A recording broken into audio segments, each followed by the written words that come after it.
Então, boa noite a todo mundo, gente. Boa tarde para boa noite, né?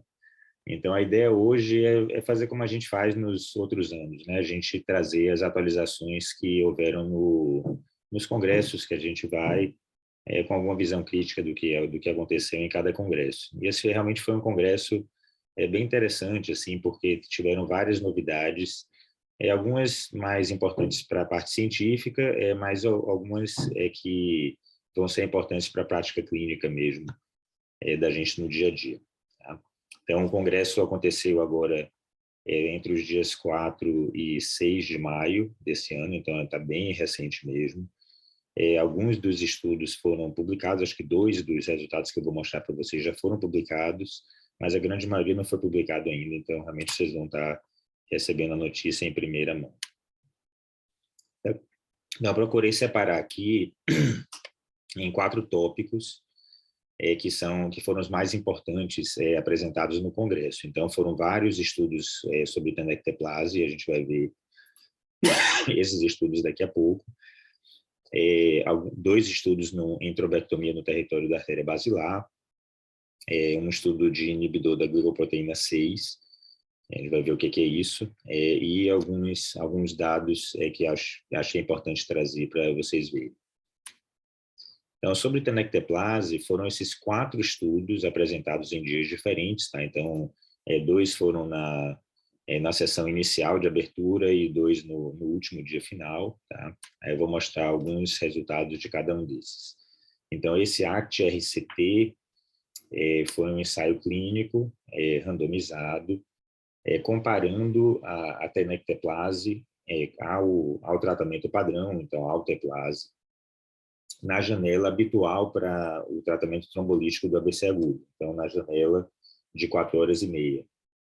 Então, com desfechos parecidos com o que a gente usa para outros ensaios clínicos. Então, para desfecho funcional excelente, categorizado pela escala de Rankin, né?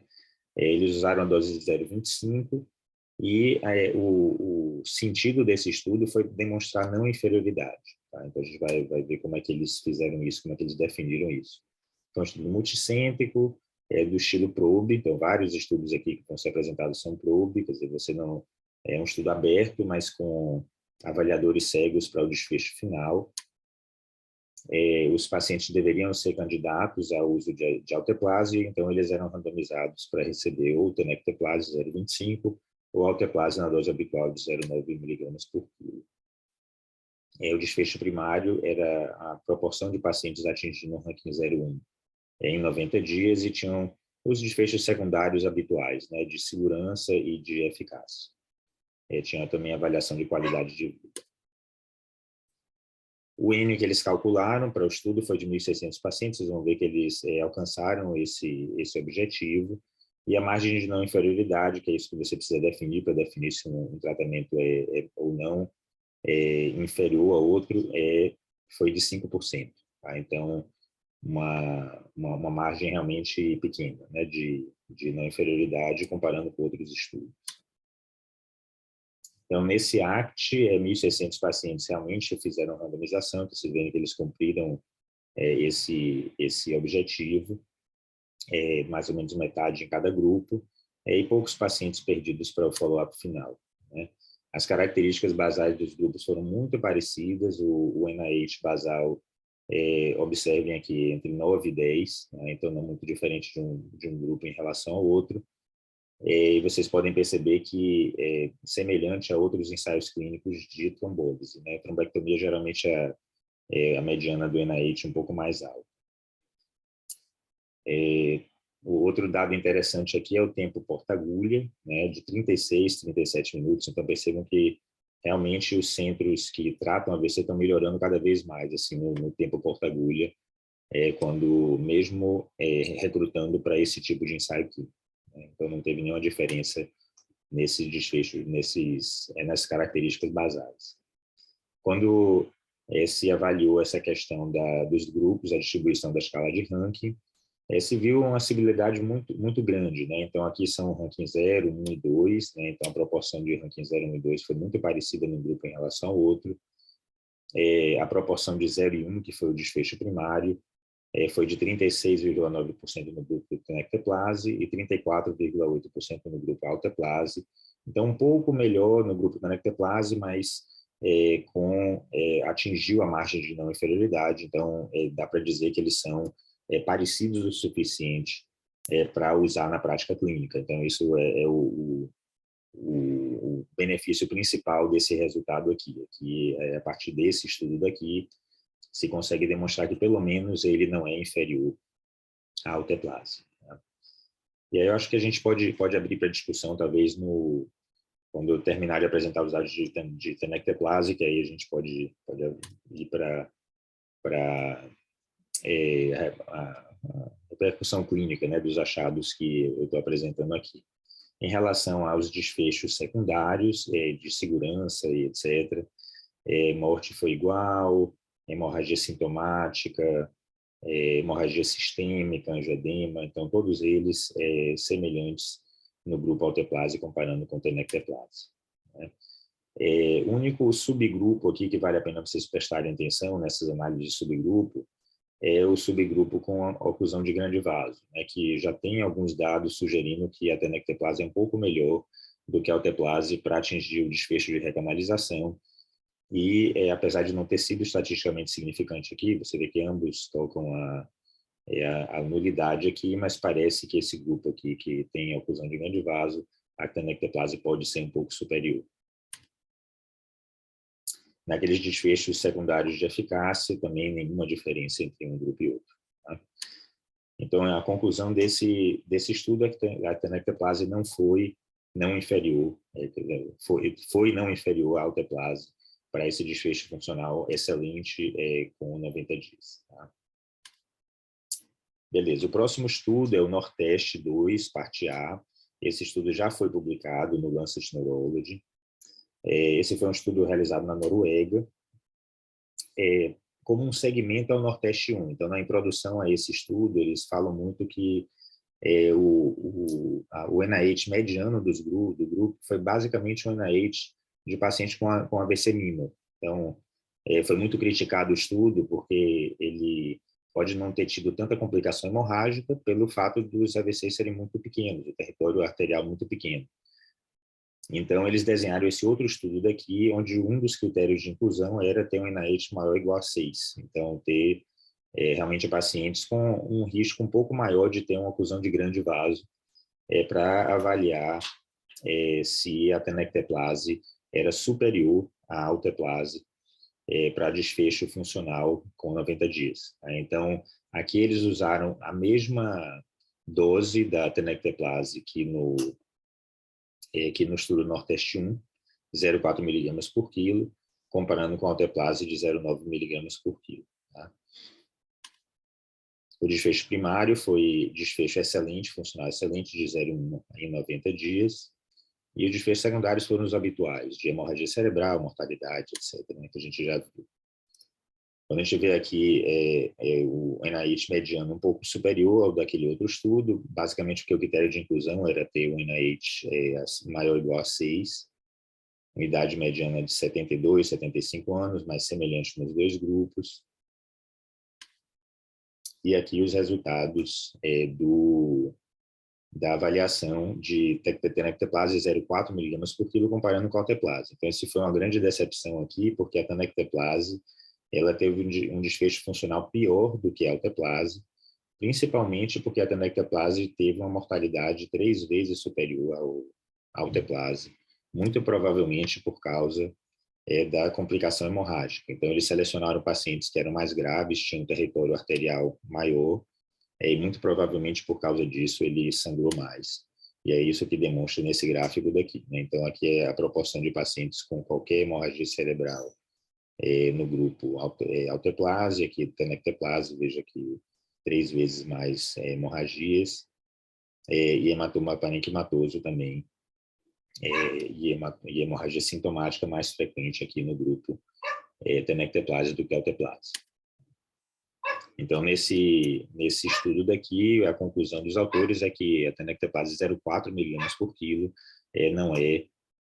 não só não é inferior, como ele é inferior ao tratamento com alteplase. Não deve ser usado essa dose, né, de 0,4 miligramas por quilo. Nesse próximo estudo, que foi também já publicado, também no mesmo volume do Lancet Neurology, que é o TEST A, foi um estudo fase 2, eles utilizaram um tipo de ensaio clínico que eu acho muito interessante, que é de dar tratamentos na ambulância. Tá? Então, eles usaram uma unidade de AVC móvel, onde a ambulância ia com tomógrafo e com um médico neurologista, um radiologista e os paramédicos para fazer o atendimento inicial do paciente com AVC. Então, estudo PROBE também, então, é um estudo aberto, mas o desfecho era avaliado com investigadores que eram cegos quanto ao tratamento, e foi realizado na Austrália, né, no lugar que Bruno conhece bem ali, né, perto de Melbourne. O desfecho primário, como é o estudo fase 2, foi um desfecho de imagem, tá? Então, o que eles avaliaram foi o volume da perfusão na tomografia de crânio da admissão no hospital, tá? Então, os pacientes faziam tomografia de crânio na ambulância, recebiam o tratamento com alteplase ou com tenecteplase, e aí o desfecho primário era o volume que continuava hiperperfundido na tomografia da admissão no hospital. Tá? Claro, os desfechos secundários foram clínicos, então era a melhora do NIH nessas primeiras 24 horas, depois de receber o tratamento trombolítico, e também tinha um desfecho do ranking com 90 dias, que é o habitual que a gente vê nos ensaios clínicos, mas não havia poder para mostrar melhora clínica baseada na escala de ranking.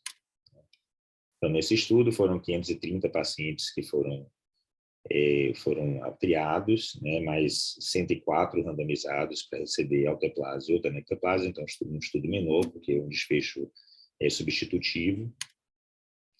E nesse estudo se conseguiu demonstrar que a tenecteplase 0,25 miligramas por quilo conseguiu reduzir o volume do infarto em 45% em relação ao grupo da alteplase. Então, é isso que mostra esse gráfico daqui, é o volume do infarto na admissão do hospital, depois de ser tratado na ambulância, quando ele usa o alteplase, em comparação com a tenecteplase, que o volume foi menor. Quando se avaliou o grau de redução da escala do NIH nos dois grupos, também houve um maior grau de redução no grupo tenecteplase, que foi significativo, e os outros desfechos foram negativos. Um dado interessante aqui para notar em relação a esses tempos, então essa proporção de tempos aqui que a gente tem nos dois grupos, acho que é ao acaso mesmo o tempo entre o início dos sintomas e a chegada da unidade de AVC móvel foi um pouco diferente entre os dois grupos, então foi superior na tenecteplase, então demorou mais tempo da ambulância chegar, e acho que esse resultado aqui foi ao acaso. E, apesar disso, os indivíduos que receberam tenecteplase com um tempo menor. Então, aqui é o tempo entre a chegada da unidade móvel de AVC até receber o tratamento trombolítico, né? Então, a gente compara aqui 37 minutos com alteplase e 30 minutos com tenecteplase. Muito provavelmente porque é mais fácil administrar a tenecteplase, é só um bolus, né? Você não precisa preparar equipe de soro, etc., para poder fazer a infusão, e aí isso leva a um tratamento mais rápido, né, nessa situação aqui de usar tenecteplase. E o último estudo com tenecteplase, né, para a gente fechar esse bloco, foi o estudo TWIST, foi um estudo também realizado na Noruega, e eles aqui usaram a tenecteplase para pacientes que acordavam com AVC. Esse foi um estudo bem interessante, porque foi um estudo realizado para uma proporção alta de pacientes, que são 20 a 25% dos pacientes que chegam nas emergências, têm AVC durante o sono. Os estudos que trataram pacientes nessa janela de tempo, nessa janela de precoce, usaram ressonância magnética mais avançada para mostrar que ainda tinha tecido viável ou que era seguro usar o tratamento porque a janela era mais curta pela definição daquele mismatch flare de fusão, né? E aí eles fizeram um estudo bem interessante, baseado só em tomografia. Tá? O que é que eles fizeram? Eles deram tenecteplase 0,25 miligramas por quilo, comparando com não fazer nenhuma trombólise em pacientes que faziam só tomografia sem contraste.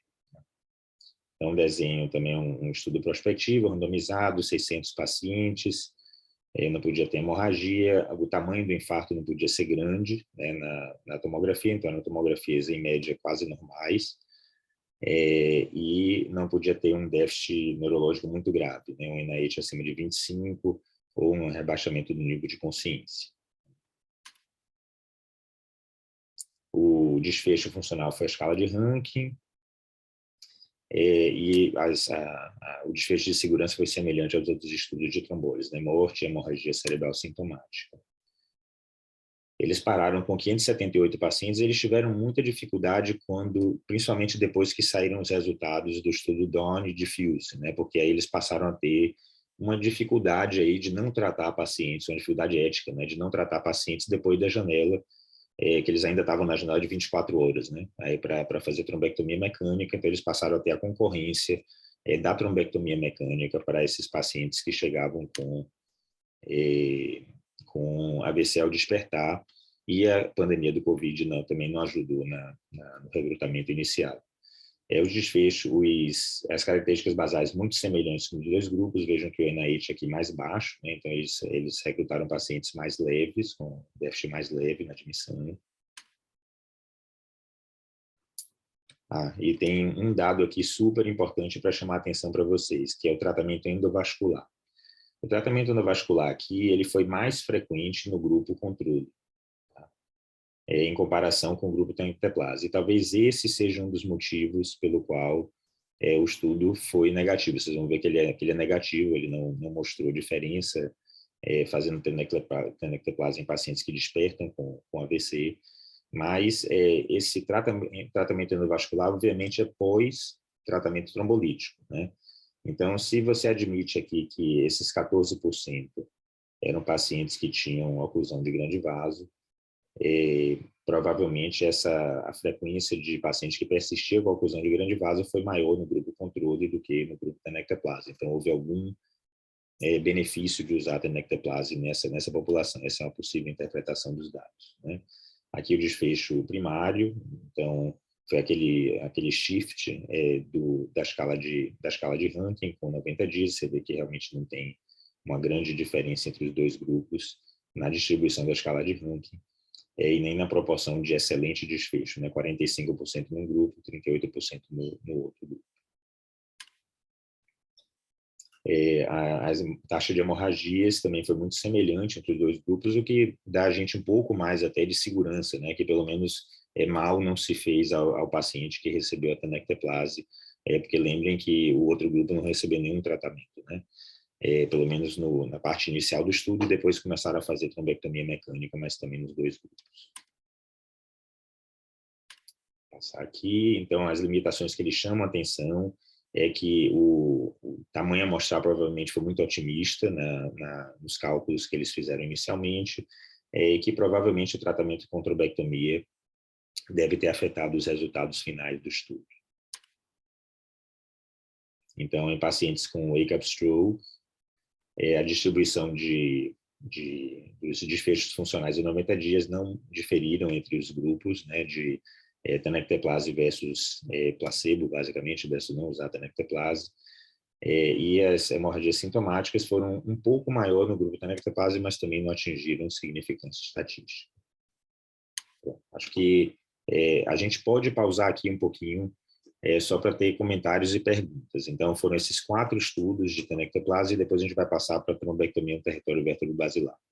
Se tiver alguma pergunta ou comentário aqui desse bloco, a gente pode abrir aqui.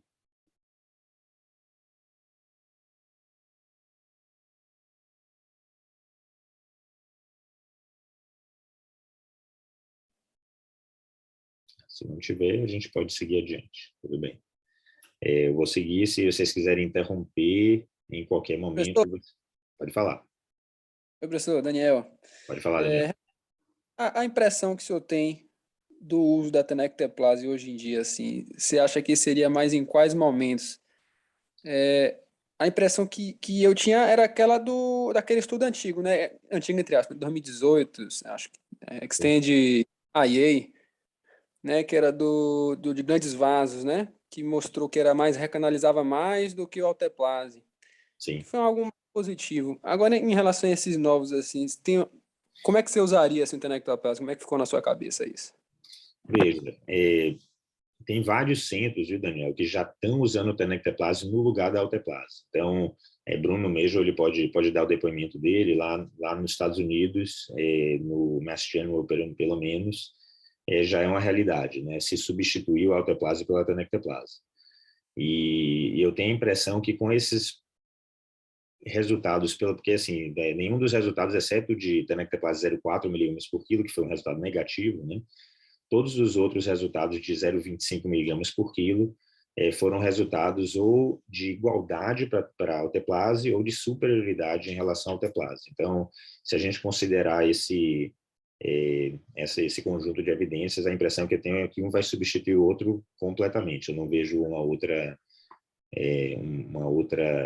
via de conduta a partir desses resultados aqui. O que você acha, Bruno? Você pode comentar?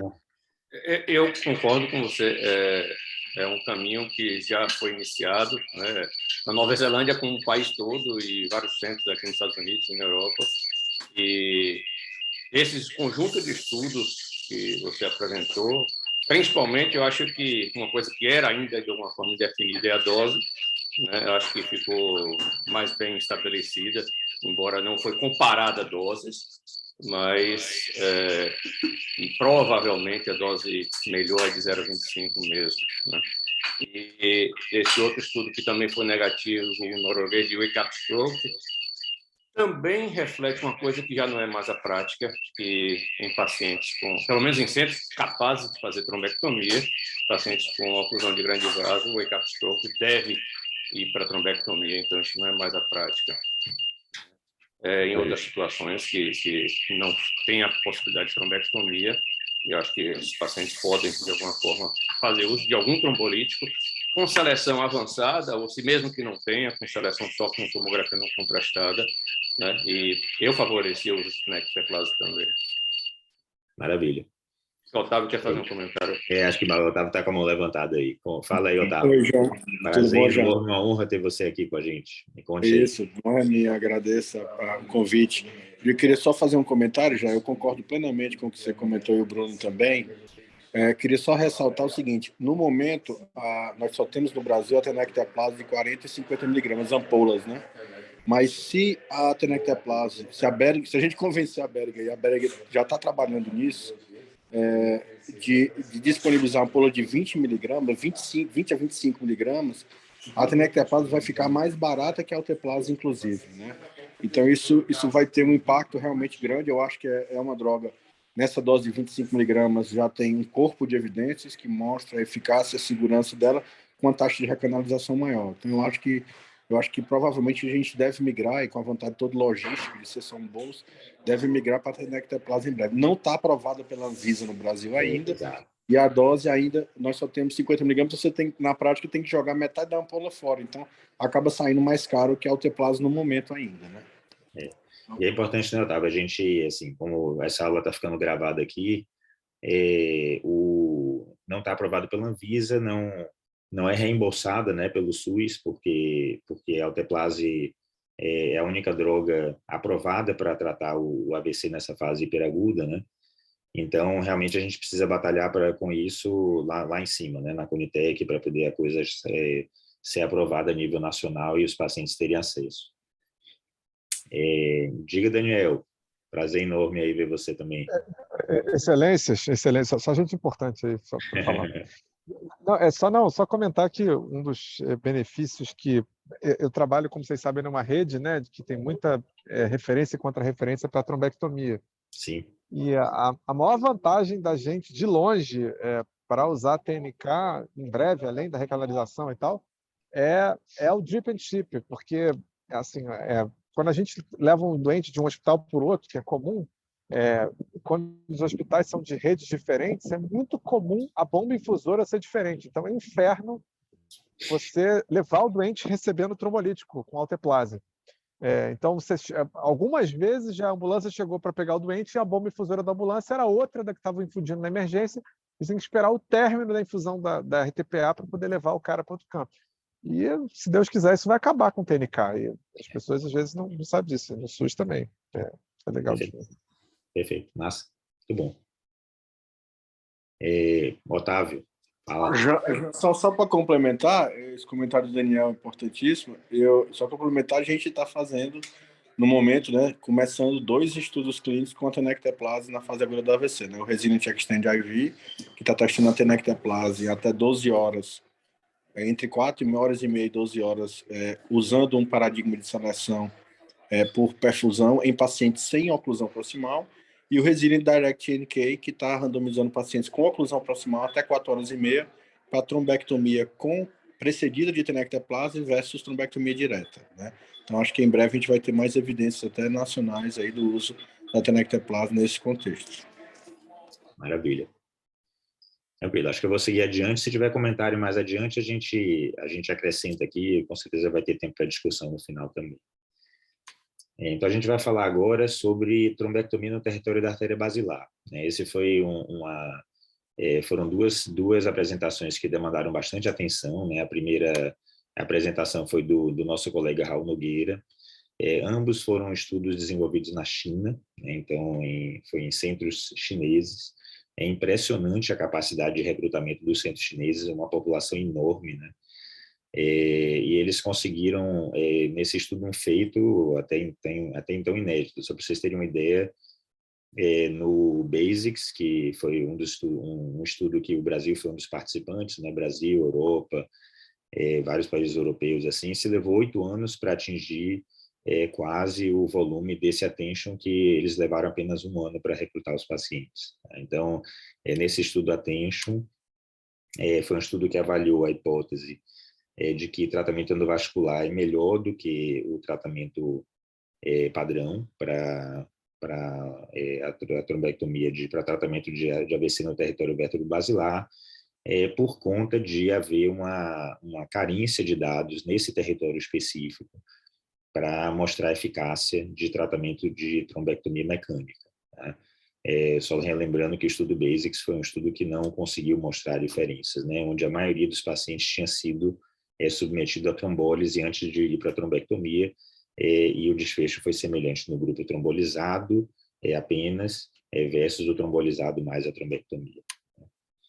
Então, esse estudo Attention foi um estudo multicêntrico, randomizado probe, de novo, 342 pacientes, com desfecho funcional de proporção de pacientes atingindo um ranking de 0 a 3, né? Porque se admite que os pacientes com trombo em basilar têm um desfecho clínico pior, e que atingir um ranking até 3 ainda é considerado um bom desfecho, um desfecho bom o suficiente para pacientes que poderiam ficar em síndrome do cativeiro, em coma, enfim, um ranking 5 com um desfecho funcional muito ruim. O desfecho primário, então, um ranking de 0 a 3, e aqueles desfechos secundários do shift, da escala de ranking, um desfecho funcional bom, de 0 a 2, e a melhoria do score do NIH com 24 a 72 horas e escala de qualidade de vida. Tá? Então, esse é o desenho funcional do estudo. O paciente chegava no hospital de 0 a 12 horas, nesse estudo daqui, adultos, né, com diferenças assim de pontos de critérios de inclusão de acordo com a idade, né? Ele não podia ter um ranking de acima de 0, se ele tivesse acima de 80 anos, mas se ele fosse abaixo de 80 anos, podia ser um ranking até 2. E aqui ele fazia uma exclusão pelo PC Aspects, que é uma forma adaptada do Aspects para poder pontuar a circulação posterior, e o crivo era um pouco mais rigoroso quando você tinha mais de 80 anos de idade. Então, você precisava ter uma tomografia mais próxima do normal, né? E aí o paciente era randomizado para o grupo controle ou grupo trombectomia mecânica, nessas 12 horas de início dos sintomas, eles, claro, podiam receber tratamento trombolítico. Então, não era um grupo sem tratamento nenhum, né? Era o melhor tratamento clínico que o paciente era submetido. Otávio, você ainda está com a mão levantada, você quer falar alguma coisa agora? Não, João, desculpa, esqueci. Não, sem problema nenhum, fica tranquilo. Pronto. Aí, dos 507 pacientes elegíveis, vejam que a grande maioria dos elegíveis foi recrutada, né? E o motivo para isso daqui é que os pacientes não podiam fazer trombectomia mecânica fora do ensaio clínico, tá? Então, isso foi o que estimulou, principalmente, os centros a recrutarem muito paciente. Ele realmente se tornou um estudo bem representativo da amostra completa. Eu diria que é um dos estudos que mais recrutou percentualmente pacientes que foram elegíveis para o estudo, né? Então, 228 num grupo, 114 no outro, e aí eles, basicamente todo mundo foi envolvido na análise, 2 apenas se recusaram a tratar, e uma quantidade pequena de crossovers, né, 3 num grupo e 3 no outro. Diferente do estudo BEST, né, que teve muito cruzamento de grupos. O estudo BEST teve esse problema lá na China e foi um estudo negativo, né? Então, as características basais muito parecidas no grupo. Vejam a escala do NIH, né? 24 nos 2 grupos, então a escala bem aumentada, é uma característica do AVC vértebro-basilar, né? Mas parte disso daqui representando o estado de coma também, que aumenta muito o NIH, não necessariamente seja um território arterial muito grande. E a proporção de pacientes trombolizados foi de 30% a 34% nos 2 grupos, tá? Isso, só para vocês terem um comparativo, é menor do que no BASICS, tá? No BASICS, quase 80% dos indivíduos foram trombolizados antes de fazer a trombectomia mecânica. Em relação à característica do tratamento endovascular, 93% atingiu TICI 2B3, então quase completa recanalização ou completa, e a maioria dos pacientes fizeram técnica combinada, né, que era de aspiração mais uso de stent. Em relação ao desfecho primário, vocês podem ver aqui a diferença enorme entre os grupos aqui. Então, aqui é a proporção 0, 1, 2 e 3.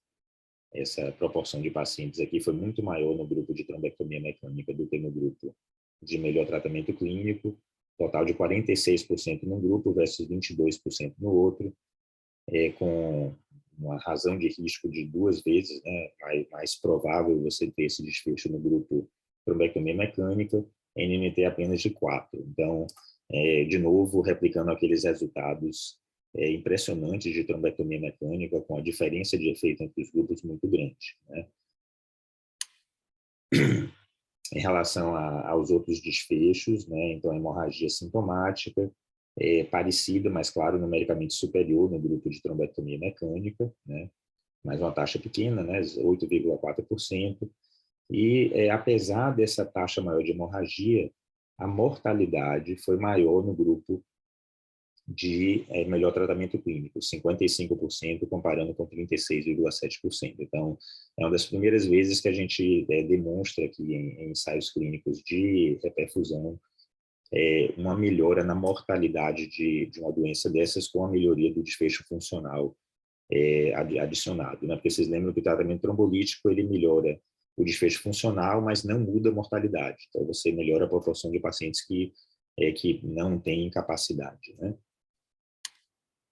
Em relação àqueles desfechos secundários, o ranking de 90 dias, NIH, Bartel, qualidade de vida, todos eles, olhem os p-valores, né?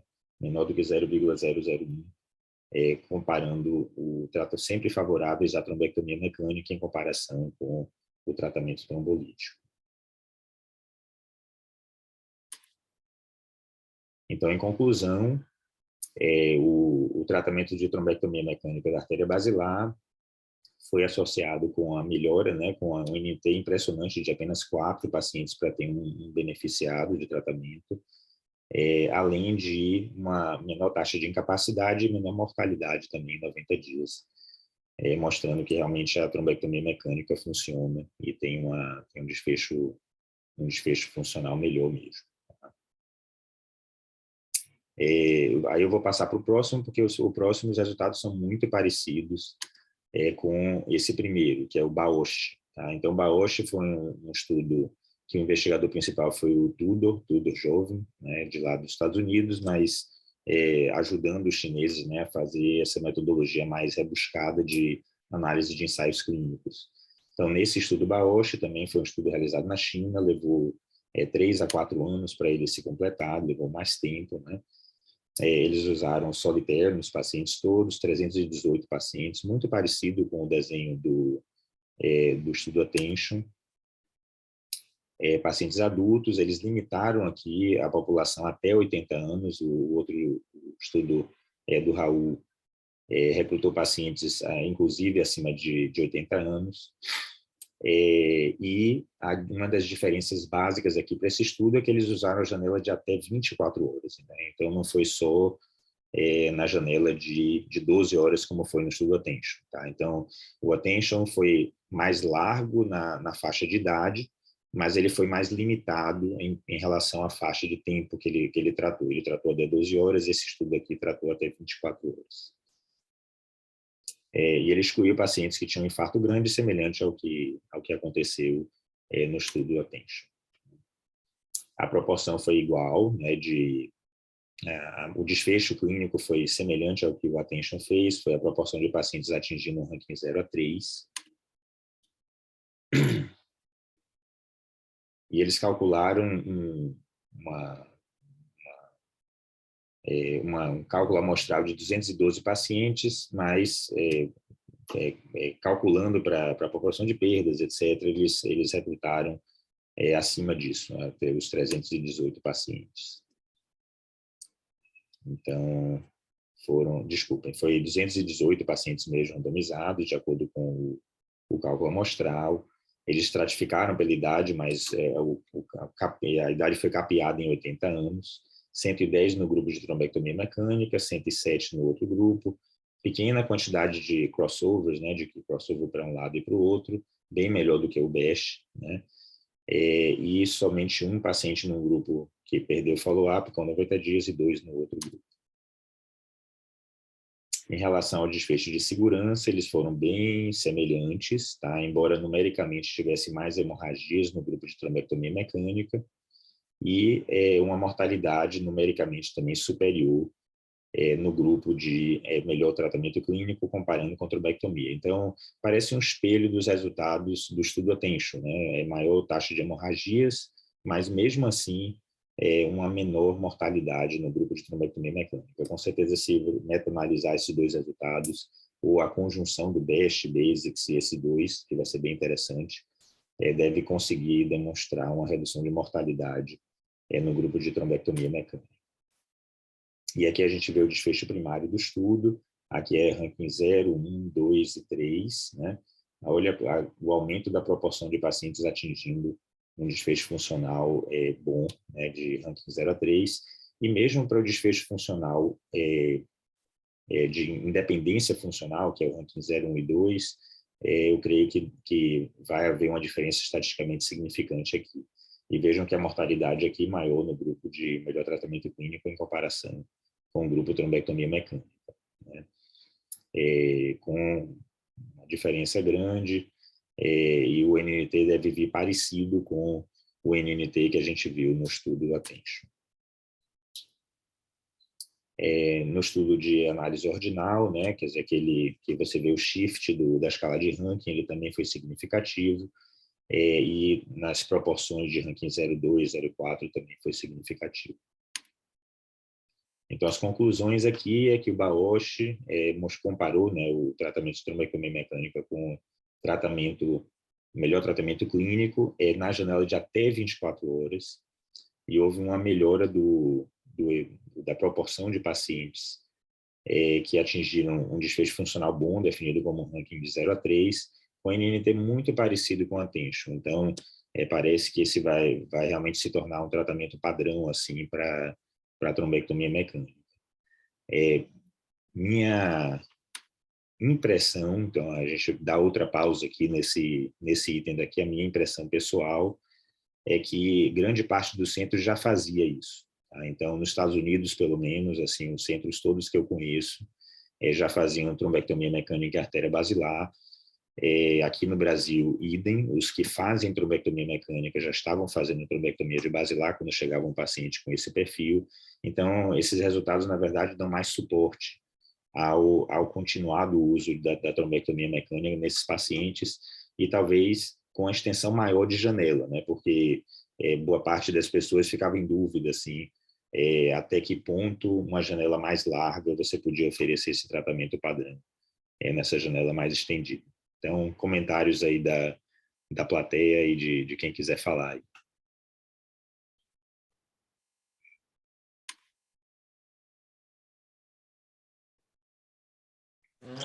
Jean, Otávio aqui. Pode falar. Eu só queria ressaltar, concordo com tudo que você falou. Eu acho que um ponto que a gente precisa ressaltar é isso, né? Quer dizer, houve em relação ao Basics, né? Além do problema do recrutamento que foi mais lento, provavelmente teve uma perda de pacientes, né, que foram tratados fora do trial, mas além disso, o fato de que no Basics a janela para fazer trombólise era bem maior, né? Porque na verdade a gente considerava o início dos sintomas de oclusão de basilar, né? Então o paciente podia ter 2, 3 dias de sintomas e quando ele ficava com sintomas de oclusão de basilar, com tetraparesia, contava 6 horas, né? Então, é por isso que 80% dos pacientes do Basics receberam trombolítico, né? Então, eu acho que uma mensagem que a gente precisa falar é isso. São pacientes com oclusão, com NIH acima de 10, né? Então, a gente na verdade, para pacientes com NIH abaixo de 10, a trombólise é muito eficaz, né? E eu acho que a mensagem que a gente tem que deixar é assim, sem dúvida nenhuma, a trombectomia é eficaz, é segura e deve ser feita em pacientes com AVC grave com oclusão de basilar, mas a gente não deve deixar de fazer trombolítico, né? Eu acho que, porque alguns pacientes respondem muito bem à trombólise e às vezes não precisam nem da trombectomia. Então, foi isso que a gente viu no Basics e no BEST, né? Então, não deixar de fazer trombolítico. E tem um estudo em andamento agora com tenecteplase para oclusão proximal de basilar também, né? Para oclusão de basilar. Então, em breve, deve ter esses resultados também. Nossa. Eu estou vendo aqui que tem uma pergunta no chat de Mara, né?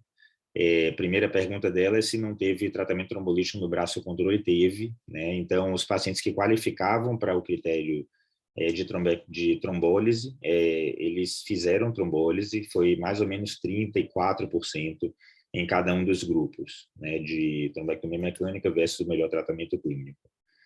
E quanto ao NIH maior que 10, confere. Todos os pacientes aqui, tanto um estudo quanto o outro, foram com NIH acima de 10, por causa daquela subanálise do Basics, mostrando que provavelmente pacientes com NIH acima de 10 tinham benefício, mas abaixo de 10 o tratamento trombolítico era igual ao tratamento de trombectomia mecânica. Então, posso comentar esse negócio do NIH?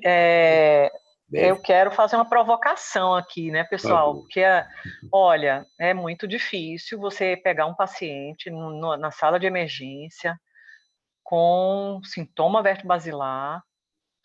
Geralmente, quando é leve, é NIH menor que 10, porque a escala do NIH é ruim para vertebasilar, com a basilar fechada, e você ficar olhando e não fazer nada. Então, assim, foi ótimo os trials, assim, é mais respaldo, mas a minha crítica é justamente o que fazer no NIH menor que 10, e eu vou confessar para vocês, eu não fico parado olhando. Eu trombolizo tudinho também, ó. Não, mas assim, não tem condição. Certeza.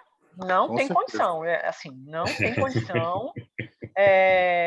Não tem literatura, não tem RTC, RCT, etc. E assim, é um fenômeno que fecha ali em cima ou fecha no terço médio, e aquela falta de fluxo vai trombosando de cima para baixo e vai deteriorar, né? A não ser que tenha, assim, muita sorte colateral. Então, assim, é muito complexa essa doença. E essa população abaixo de 10, né, de NIH, assim, é bem complexo. Só para provocar aqui a plateia seleta. Obrigada. Não, Mara, eu concordo de me ligar com você. Acho que Uma coisa é você demonstrar que são iguais, mas outra coisa é você... É porque meu conceito disso daí é que não são terapias concorrentes, você não faz uma ou outra. Se você dá um tratamento trombolítico, por que não levar para a hemodinâmica para confirmar que o vaso abriu depois de usar tratamento trombolítico? Principalmente com a tenecteplase hoje em dia, né, que muito provavelmente, como a gente está vendo, vai substituir a alteplase, né?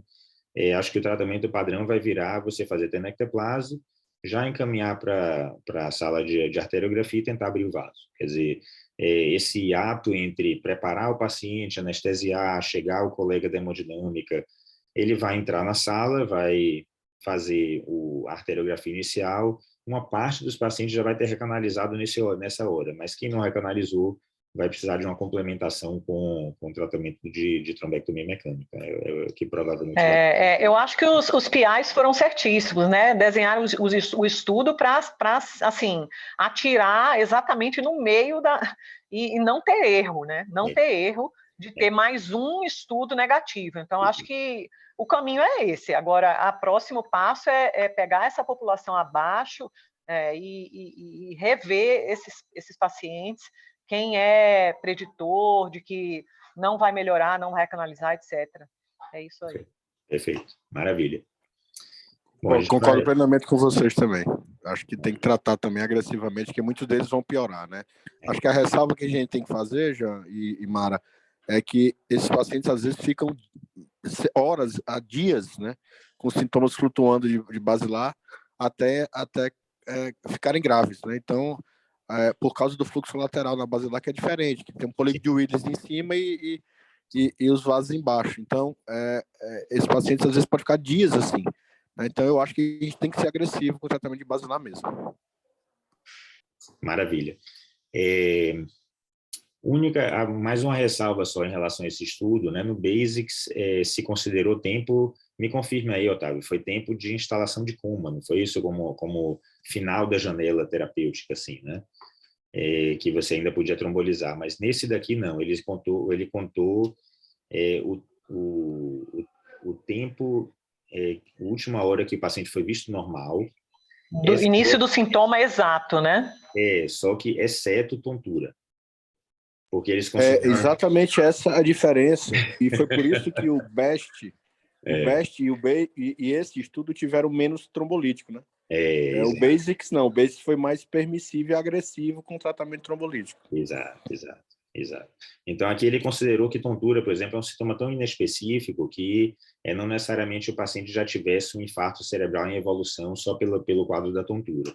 Mas qualquer outro sintoma, né, diplopia, paralisia facial, hemiparesia, etc., era considerado a hora do início do sintoma e não a hora de instalação do coma, né, como no BASICS considerou, né? Então, vamos lá, vamos para um dos últimos itens da gente. Esse é apenas um estudo, que é o estudo ACTMIS, né, que é um estudo de um inibidor da glicoproteína 6. Eu vou mostrar para vocês o que é isso. Então, essa glicoproteína 6 é uma glicoproteína semelhante àquela glicoproteína 2B3A, né, que a gente tem, que é uma das pontes na plaqueta. Então, um desses receptores glicoproteicos na parede das plaquetas, e que o interesse principal dessa glicoproteína é que é uma glicoproteína que é um antiagregante, mas que não é necessário para parar o sangramento, assim. Então, se você inibe ela, você aumenta a taxa de recanalização, em tese, né? É isso que ele tá propondo, ele aumenta a taxa de recanalização, mas não necessariamente provocando um aumento da taxa de sangramento. E é que ele mostra nos dados experimentais, mostrando ratos tratados com essa droga, glenzocimab, né? Que não tiveram taxas de hemorragia diferentes em comparação com o grupo não tratado com glenzocimab, né? Então, eles tinham menor volume de infarto, mas eles não tinham maior taxa de hemorragia. E aqui, só para comparar com o inibidor da glicoproteína 2B3A, o eptifibatide, que tem mais hemorragias, pelo menos no modelo animal, né?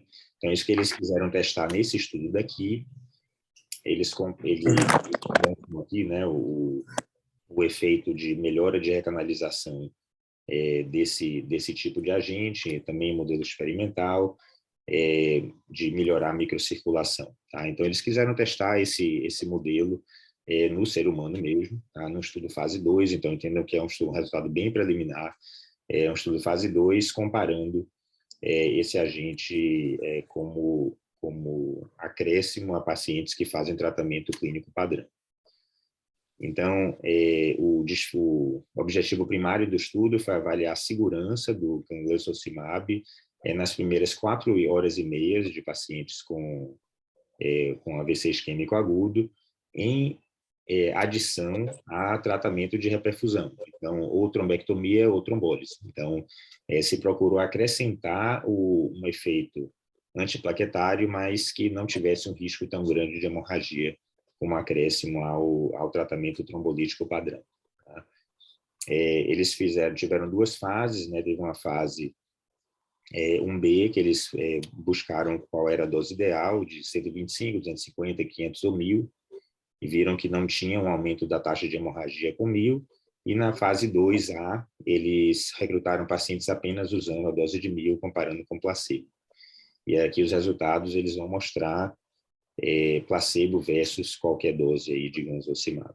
Né? O desfecho primário era a ocorrência de AVC hemorrágico, mortalidade, e de eficácia tem o NIH com 24 horas e o ranking com 90 dias.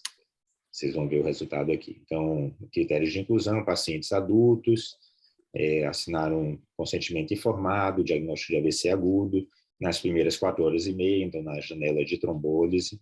Eles tinham que ser elegíveis para trombólise venosa e ou trombectomia mecânica, NIH acima de 6, teste de gravidez negativo, e eram excluídos pacientes com NIH muito grave, né, em coma, e com déficits neurológicos muito graves. Foram 185 pacientes triados, 171 randomizados, 166 tratados, com os diversos grupos aqui. Então, no final das contas, nós temos aqui um grupo tratado com 1.000 miligramas, 53 pacientes com tratamento do grupo placebo. Em relação às características basais, bem semelhantes assim nos grupos, né? Então, idade, índice de massa corpórea, tratamento trombolítico, mais ou menos trombectomia mecânica, você vê que são parecidos nos grupos, né? Então, aqui é glensosimab comparando com placebo, e aqui é glensosimab comparando com placebo na fase 2, né? Lembrando que esse daqui ele vai comparar somente o grupo que usou 1.000 miligramas do glensosimab da fase 1B, e aqui ele está comparando a totalidade da fase 2, que vai usar 1.000 miligramas.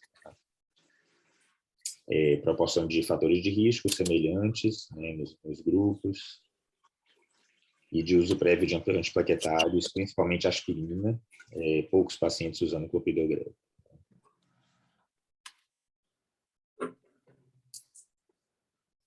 Não houve diferenças assim dos eventos adversos sérios, né? Então vocês podem ver aqui, ó, no total 28% com qualquer evento adverso sério, em comparação com placebo 25% e 29% para qualquer dose. Então parece ser uma droga segura, pelo menos nessa faixa de tratamento. E em relação a hemorragias, vejam aqui no total 12,6%, 10,8% para qualquer dose e 15% no grupo placebo, né, para qualquer hemorragia. Lembrando que aqui são pacientes que usaram tratamento trombolítico, né, então ele realmente parece não acrescentar muito um efeito pró-hemorrágico, pelo menos. Né. Em relação a sangramento sintomático, né, a gente vê aqui em relação ao desfecho primário, né? Aqui é a proporção de pacientes que tiveram hemorragia sintomática, 1% versus 8%. Deixa eu ver aqui qual é a interpretação aqui. Isso, 1% versus 8%, aqui é assintomática, esse está em vermelho aqui é a proporção de pacientes que tiveram hemorragias sintomáticas no grupo Glensosimab versus placebo. Então, o glensosimab teve menos hemorragias sintomáticas e uma proporção menor também de hemorragia não sintomática. Uma coisa que, quando a gente viu na apresentação, a gente achou que eles tinham trocado, né, os grupos, mas é exatamente esse resultado. Tá? Em uma das interpretações aqui é que, como o grupo glensosimab teve mais recanalização, o volume de infarto foi menor e teve menos hemorragia sintomática. E o resultado mais surpreendente da minha cabeça é que, mesmo sendo um estudo fase 2, foi um estudo que conseguiu demonstrar uma redução da mortalidade no grupo glensosimab em relação ao grupo placebo, provavelmente mediada por essa redução da taxa de hemorragias no grupo glensosimab. Então, a taxa de hemorragia no grupo glensosimab foi 8%, comparando com 19% no grupo placebo. Essa é a curva de Kaplan-Meier. Então, aqui é o grupo glensosimab, e nesse de baixo, essa linha tracejada vermelha, o grupo placebo.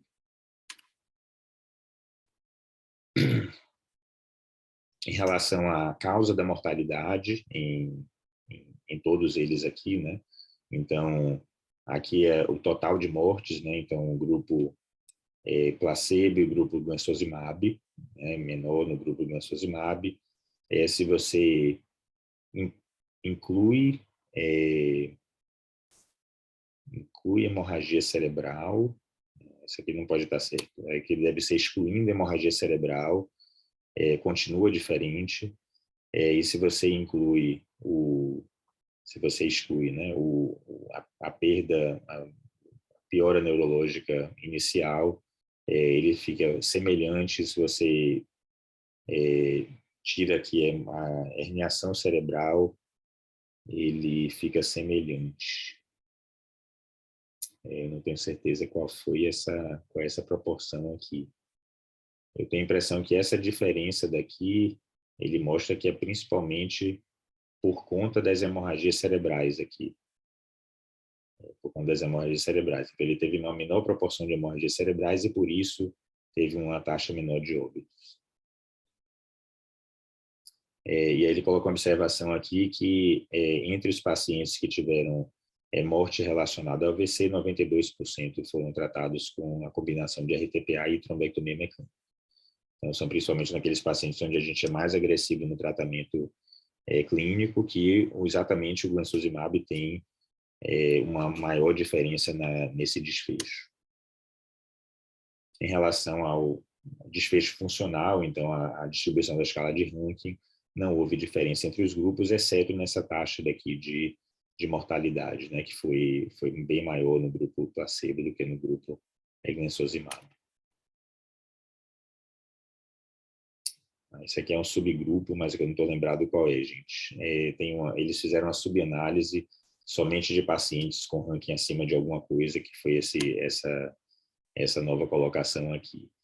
E para tentar mostrar exatamente esse mecanismo através do qual você teve uma redução da mortalidade da taxa de hemorragias com um agente antiplaquetário, né, que não é meio contraintuitivo, eles mostraram aqui que a proporção de pacientes atingindo TIC3, então recanalização completa, foi maior no grupo glensosimab do que no grupo placebo, e provavelmente isso é que está mediando esse efeito de provocar menos hemorragia, mesmo usando um agente antiplaquetário, porque ele aumenta a recanalização, reduz o volume do infarto final, e o paciente tem, a partir daí, melhor desfecho. Então, as conclusões do estudo é que o glensosimab, como acréscimo ao RTPA e trombectomia mecânica, foi associado a uma menor taxa de eventos hemorrágicos intracranianos, uma menor mortalidade, e essa análise pós-hoc sugere que esse efeito benéfico do glensosimab é mediado por um aumento da taxa de recanalização e uma menor taxa de desabilidade para AVCs mais graves. Então, aquela distribuição da escala de Rankin que eu tinha mostrado ali era uma subanálise no subgrupo com NIH mais alto. Tá? Mas aí ele falou qual era, mas eu não peguei aqui na hora do slide. E, por conta disso, há outros estudos aqui que estão ou em andamento ou em fase de planejamento. O ACT-SAVE, o GREEN, também usando esses inibidores da glicoproteína 6 para o tratamento antiplaquetário coadjuvante ao tratamento trombolítico. Comentários, bem interessante, né? A gente, assim, acho que vai ficar... Pode falar, Blena, pode fazer sua pergunta aí, porque, assim, é um tratamento, assim, que ainda precisa ser confirmado, né, em estudos maiores, né? Esse é um estudo pequeno, o desfecho primário não era um desfecho de eficácia, era de segurança, mas você vê que o resultado já é bem animador para pelo menos observar os próximos estudos e a gente tentar usar um agente antiplaquetário diferente, né? Diga, Blena. É uma pergunta de provocação também. Eles usaram qual trombolite? Foi streptokinase? Porque a gente viu nos outros estudos todos, a hemorragia intracraniana assintomática foi 3% de tenecteplase, né? Os antigos lá era 4,5%, 5%, não sei. E aí ele mostrou 8% e mortalidade de 19%. Os pacientes dele morreram muito. E nem trombólise a gente diminui mortalidade, ele com esse remédio aí que é para... Parece até que é assim, né? Para melhorar a coagulação, porque sangrou menos e os pacientes morreram menos. O estudo me deixou desconfortável, assim, tem que ver bastante, assim, tem que pegar ele e ler para entender. Mas que eu achei ele muito estranho e surpreendente, né? Ou vai ser surpreendente mesmo, ou vai ser bem estranho esse estudo.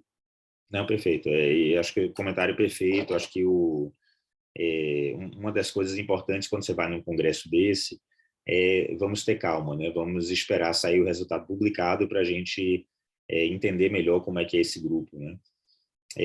A gente sabe assim, um dos motivos aí, eu só estou conjecturando em cima dos dados aqui, né? A gente sabe que um dos definidores, né, se o paciente vai ter mais ou menos hemorragia cerebral, é o volume do infarto, né? E se você pega pacientes de ensaios clínicos de trombólise, eles tinham a mediana da NIH geralmente baixa, geralmente mais baixa do que os estudos de trombectomia mecânica.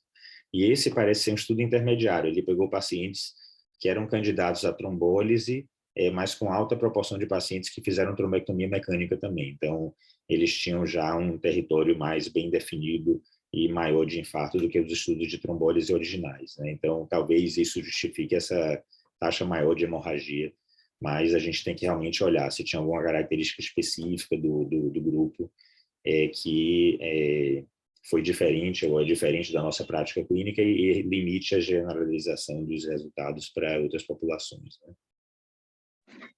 De qualquer forma, é um estudo ainda fase 2, né? Um N pequeno, não é confirmatório. Ele vai precisar, né? Ele vai precisar de uma confirmação em outros estudos para fazer, né? Isso, quer dizer que não é confirmatório, não é definitivo. Perfeito, perfeito. E Mara, acho que concordou com você, viu, Bruno? A pulga atrás da orelha. Assim, o esmola é grande, o santo desconfia, é isso mesmo. É exatamente isso, Mara. A gente, todo mundo surpreso, né? Porque, tudo bem, a gente esperava um aumento da taxa de recanalização, mas uma redução da hemorragia é uma coisa quase miraculosa, né? Você também fica desconfiado mesmo de um agente que seja tão bom assim, que não provoque nenhum aumento da taxa de hemorragia. Quer dizer, um antiplaquetário sem aumento da taxa de hemorragia, muito estranho. Beleza.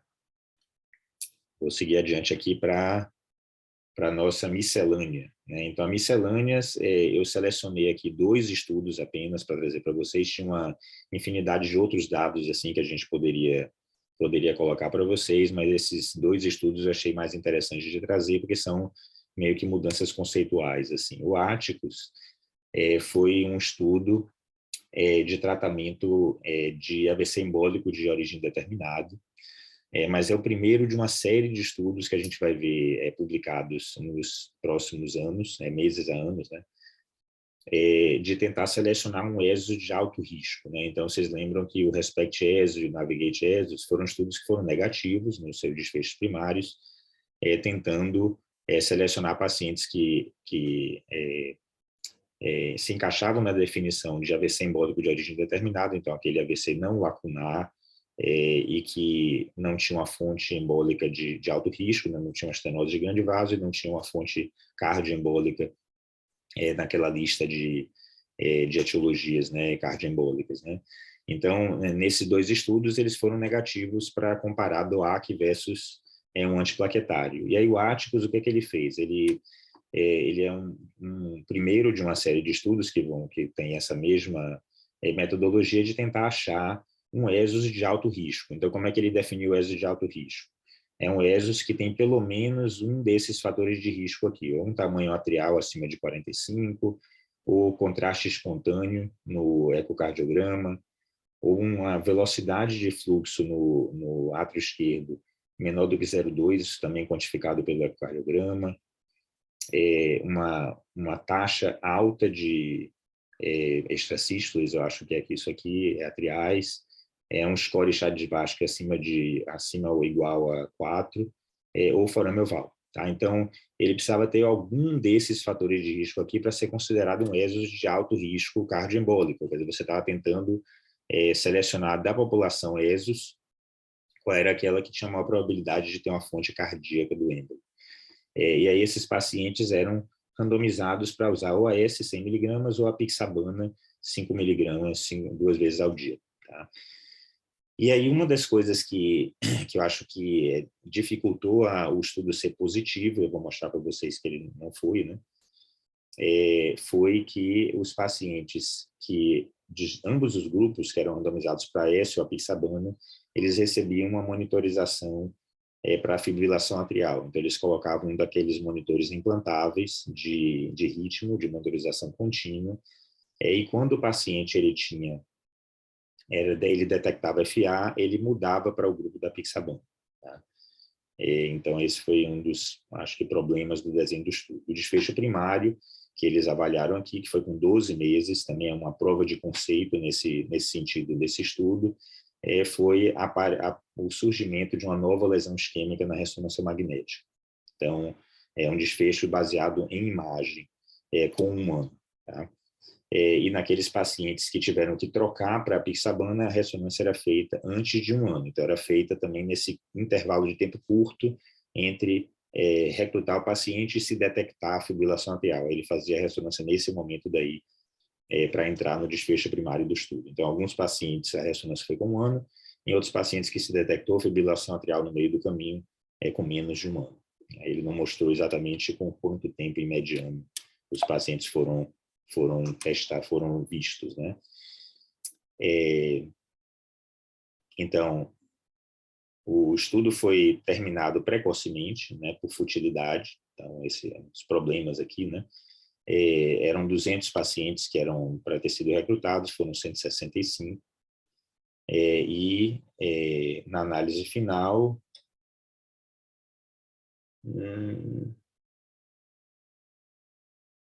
deve estar errado isso aqui, né?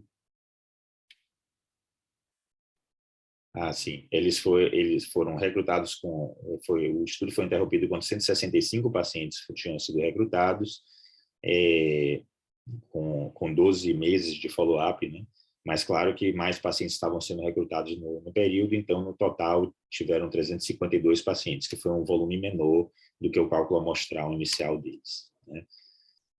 Quando comparou os dois grupos, né, o grupo AS versus o grupo apixabana, tiveram alguns desbalanços, né? O grupo apixabana tinha uma maior histórico de câncer, isso é o acaso mesmo, em relação às características basais da população, e forame oval patente foi mais frequente no grupo apixabana em comparação com o grupo aspirina, mas os outros fatores de risco tiveram uma distribuição parecida, né?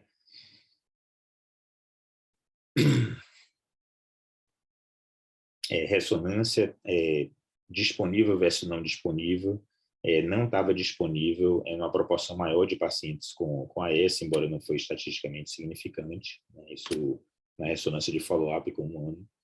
E o desfecho primário não foi diferente entre os dois grupos, né? O grupo apixabana, 13%, 13,6% teve o surgimento de qualquer lesão nova na ressonância, em comparação com 16% no grupo aspirina.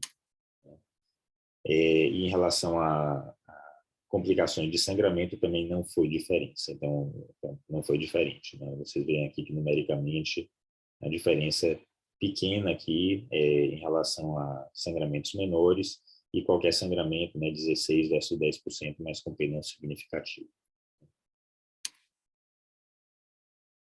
Em relação a desfechos secundários, então, recorrência de eventos clínicos, né? Então, AVC isquêmico e AIT, 7% do grupo apixabana versus 8,6% no outro grupo, mas sem diferença estatisticamente significante.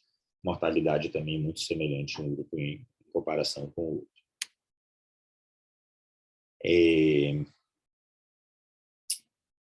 Desfecho de fibrilação atrial aconteceu em 23 a 28% dos pacientes. Então, percebam que, ao acaso, o grupo de que recebeu aspirina teve uma proporção um pouco maior, embora não estatisticamente significante, né, de fibrilação atrial detectada durante o estudo. E o interessante aqui é que esse grupo daqui, que provavelmente foi o que fez o estudo negativar, ou contribuiu para o estudo negativar, é que esse grupo daqui que estava usando aspirina, 28% teve que mudar para apixabana no meio do tratamento. E aí, esse é um problema. Então, em resumo, né, o Atticus foi o primeiro ensaio clínico testando o conceito de DOAC versus aspirina em alto risco, né, numa população ESA de alto risco, né, incluindo fatores clínicos, ecocardiográficos e eletrocardiográficos, como critérios de inclusão. Né. A apixabana não foi superior à aspirina, com essa mudança para apixabana em caso de detecção para fibrilação atrial. Né. Fibrilação atrial foi muito comum, né, 28% nessa população de alto risco. Esse início cedo, então, essa foi uma das outras diferenças do estudo, né, eles começaram a apixabana numa mediana de 8 dias após o ESUS, e foi seguro, não teve uma taxa alta de hemorragia, nem transformação hemorrágica do AVC. Foi um ensaio clínico para prova de conceito, né, porque ele é um dos poucos ensaios clínicos que o desfecho foi substitutivo, foi a presença de novos infartos na ressonância. E ele fala a favor do tipo de recrutamento que eles fizeram desse desfecho, porque a proporção desse desfecho é bem maior do que a presença de novo AVC clínico, né? Mas, por outro lado, é um desfecho que não é tão categórico, tão duro, né, quanto o desfecho clínico funcional, né? E aí ele chama a atenção de que o follow-up foi só de 12 meses e que eles estão seguindo esses pacientes para um follow-up de mais longa duração. E aí vão reanalisar, claro, esses resultados mais adiante. Pronto, o outro resultado, tá? A gente pode discutir depois desse próximo, é em relação a trombólise em paciente usando DOACs. Tá? E achei bem interessante essa coragem deles apresentar esse tipo de resultado. Eles fizeram um estudo observacional, tá? Porque eles começaram a observar que, pelo menos na realidade europeia, a proporção de pacientes usando DOACs que chegam na faixa de tempo onde eles podem fazer tratamento trombolítico está aumentando grandemente assim no decorrer da história, né? Então eles mostraram alguns dados mais recentes onde quase metade dos pacientes da janela de até 4 horas e meia estão usando algum DOAC quando eles chegam para fazer tratamento trombolítico. E há uma dúvida na literatura, né, se é seguro ou não usar um tratamento trombolítico ou liberar tratamento trombolítico para pacientes que estão usando anticoagulantes de ação direta, esses DOACs, né? E eu vou mostrar apenas aqui os resultados, eu fotografei poucos slides dessa apresentação. Foi um volume grande de pacientes. Percebam que foram 19 mil pacientes com esse tipo de estudo observacional, que selecionou uma proporção desses pacientes para usar tratamento trombolítico versus os controles que não fizeram tratamento trombolítico. E eles mostraram aqui que dos pacientes que usaram DOACs, 2,5% tiveram hemorragia cerebral, em comparação com o grupo controle, 4,5%, né? Não estatisticamente significante, né? Desculpa. DOACs, controles, isso.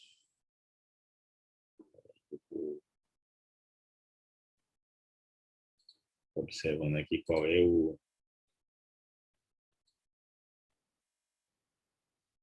aqui a taxa de hemorragia cerebral 24 horas após a administração de tratamento trombolítico em pacientes que usaram DOACs versus grupo controle. Porque eu estou só confirmando esse dado daqui porque é contraintuitivo, né? Mas o grupo DOAC parece ter uma taxa de hemorragia menor, né, do que o grupo controle que não estava usando DOAC, né? Claro que isso daqui é não randomizado, né, gente? Então, isso não é, pelo amor de Deus, não, é um estudo não randomizado. A gente tem que interpretar que os clínicos, né, que nós clínicos, né, que estamos selecionando pacientes para trombolizar quando eles estão usando DOAC, a gente seleciona muito bem esses pacientes para serem uma população de menor risco de ter hemorragia. E realmente esse tipo de seleção funciona, né? É o que a gente chama de fator de confusão pela indicação do tratamento, né? Então, isso aqui muito provavelmente é um fator de confusão da melhor seleção dos pacientes. Então, você só vai trombolizar aqueles pacientes usando DOAC se você realmente acha que não vão sangrar, em contraposição a esse grupo controle, que você não seleciona tanto porque eles não estão usando nenhum anticoagulante, e aí você usa um trombolítico de forma mais livre, assim, né? Mais livre. Então, houve diferença estatisticamente significante, mas entendo que aqui muito provavelmente é um fator de confusão. Não é que DOAC protege contra hemorragia cerebral, pelo amor de Deus, né? Então, novamente aqui, né, 16 mil pacientes do grupo controle, 189 do grupo usando DOAC. E desses daqui, 98% usaram algum daqueles reversores, né, de efeito do DOAC, né? Mas a grande maioria não fez, né? É importante notar, assim, que a maioria dos pacientes, quando eles pegaram pacientes que tinham usado o DOAC com menos de 24 horas, entre usar o DOAC e o tratamento trombolítico, os resultados foram mantidos. Então, que a janela, só para vocês terem uma ideia, né, a gente habitualmente evita usar o tratamento trombolítico após DOAC até 48 horas após o uso do DOAC. É isso que está recomendado na bula e nas diretrizes que você, nas diretrizes das sociedades de neurologia, né? Nesse caso, nesse estudo observacional, eles liberaram ou eles selecionaram pacientes para serem tratados com tratamento trombolítico, contanto que mesmo nessa janela mais precoce, assim, de até 24 horas, início dos sintomas, e os resultados foram sustentados com a menor taxa de hemorragia no grupo DOAC do que no grupo controle. Em relação ao desfecho funcional, não foi diferente, né? Então, só para reforçar a segurança, né? E a proporção de retorno ao ranking prévio também não teve diferença, comparando o grupo que estava usando o DOAC com o grupo que não estava usando o DOAC. Então, claro que os autores reconhecem essas limitações, né, que é um estudo observacional, muitas diferenças nas características basais entre quem estava usando o DOAC e os controles, com bias residual, muito viés de seleção e muita heterogeneidade de doses de tratamento trombolítico, tá? Porque aqui estão incluídos pacientes de países asiáticos que usam uma dose menor de tratamento trombolítico. Atualmente, o maior estudo usando trombólise intravenosa em pacientes com DOACs, nessa janela de menos de 24 horas, menos de 48 horas, né, da última dose do DOAC, não acharam nenhuma evidência de dano secundário ao uso da terapia trombolítica em pacientes que fizeram uso recente do DOAC, e eles sugerem aqui fazer o uso da terapia trombolítica usando uma escala de seleção de pacientes, ou fazer um estudo novo randomizado. E aí uma das discussões grandes na plateia foi o que é que a gente vai fazer com essa informação, né? Principalmente a gente tendo os reversores hoje em dia, né? Porque na ausência de um reversor, por exemplo, em alguma emergência, se seria adequado fazer uma seleção de alguns pacientes que podiam ser candidatos ao tratamento com DOAC, né? Eu vou só mostrar esse slide de resumo, tá? Só para mostrar o resumão do que a gente demonstrou hoje, para depois abrir para os comentários de vocês, tá? Então, primeiro, em relação à tenecteplase, eu acho que a gente concorda aqui, né, que é um agente promissor que já está sendo usado em vários centros em substituição ao teplase, mas a gente vai precisar das agências regulatórias para poder fazer essas aprovações. A trombectomia no território da artéria basilar já vinha sendo feito em boa parte dos centros que eu conheço, e os resultados de eficácia da trombectomia mecânica só deram mais suporte ao uso dessa terapia. O inibidor da glicoproteína 6, né, parece ser um agente antiplaquetário promissor, mas que precisa de mais estudos. E o tratamento de ESOs e trombólise em pacientes usando DOAC também vão precisar de mais estudos para chegar numa conclusão mais definitiva. Vou parar aqui o compartilhamento para ouvir o comentário de vocês. Então, comentários aí, gente, sobre esses dados de ESOs e de trombólise em DOACs. Deixa eu ver aqui se alguém colocou aqui alguma coisa no chat. Poxa, não estou vendo aqui o chat.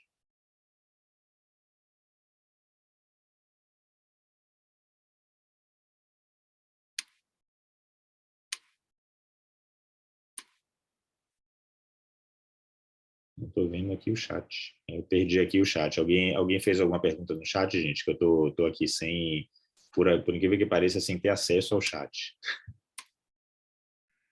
Só se será gravada, professor. Então, já está sendo gravado e eu vou deixar disponível no YouTube. Eu mando o link para todo mundo depois. Aí eu divulgo aí para vocês. Beleza? Eu acho que é isso. A gente... de dados mais definitivos mesmo, acho que tem o da tenecteplase e da trombectomia de basilar.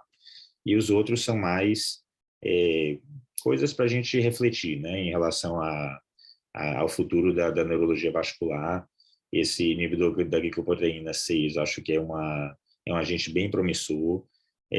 Tem alguns estudos também sendo desenvolvidos agora com inibidores do fator 11, né, que também vão ser interessantes de ver o resultado. Em relação ao tratamento de ESOs, provavelmente vão ficar às custas de outros estudos que vão selecionar pacientes ESOs de alto risco para comparar DOAC com AS. Então, esses estudos estão em andamento, a gente vai ouvir falar deles nos próximos congressos. E essa questão de trombólise em paciente usando DOAC, eu acho que é, assim, opinião pessoal, né, que eu me sentiria muito pouco à vontade de usar um tratamento trombolítico em um paciente usando DOAC sem um reversor, né, já que o reversor é disponível. Mas, eventualmente, eu diria que em um paciente que um candidato muito ideal, baixo risco de sangramento, jovem, onde o reversor não está disponível e eu só tenho tratamento trombolítico disponível, talvez eu fizesse, né? Mas teria que ser uma situação muito de convergência de fatores para poder selecionar um paciente desses para usar um tratamento trombolítico em um paciente usando DOAC antes das 48 horas vencer. Né? Talvez sem nenhum achado precoce na tomografia, né, e tal. É muito o hiperselecionado, assim, para você chegar nesse candidato ideal para fazer tratamento trombolítico, né? E com medo danado de fazer hemorragia, porque você está totalmente off-label, né, nesse tratamento daí. Beleza, gente? Então, obrigado aí pela presença de todos, muito obrigado pela interação. Agradecimento especial aí para o pessoal aqui de fora, né? Então, Bruno, que está lá nos Estados Unidos, Otávio, lá em Ribeirão Preto, Daniel, no Rio, Marita, lá em São Paulo. Então, muito obrigado mesmo pela participação de vocês e pelos comentários. Acho que enriqueceu bastante a discussão hoje.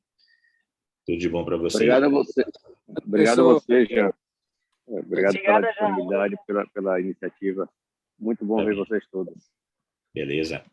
Um abraço, gente. Tudo de bom. Um abraço.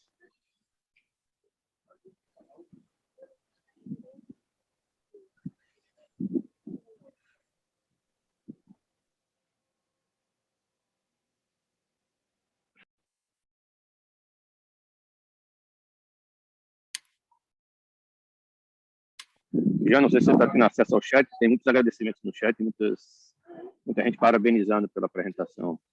Beleza. Massa.